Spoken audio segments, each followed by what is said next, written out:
Marhay na aga! Gagawa po tayo ng hair clip. Watch my short video. Ayan. Nag-prefer ko na po ang mga gagamitin ko para mag-gibo ng ribbon o gumawa ng ribbon. Ayan. Tagalog, Bicol na ako. Wag lang English. So, ayan. Alam mo, ang haba ng video na to, ang hirap i-edit. So, kalahati-lahati, kaya hindi to tapos. So, wait nyo na lang sa next video ko. Yan. Easy lang naman yan. Nakakapagod nga lang. Pero pag gusto mo naman ng isang bagay talaga,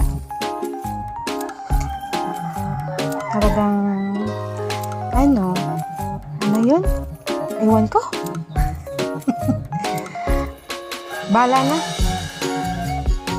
Asa yan, pinupitubit ko na at naging ribbon na siya. Ayan. So yung isa naman, yung dalawa, walang kwenta tong voice over na to. May pangkwento talaga. Sorry naman, hindi naman marunong mag voice over. Second time. Ba't nagagalit?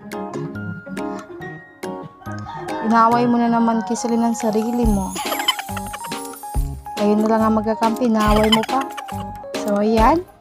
Gumawa tayo ng palawit. Palawit. Yung sa parang ng ribbon, buntot ng ribbon. Oo, para maganda naman. So, habang ako'y nagbo-voice over dito, oy, grabe ang ganit ko or pawis ko. So, ayan.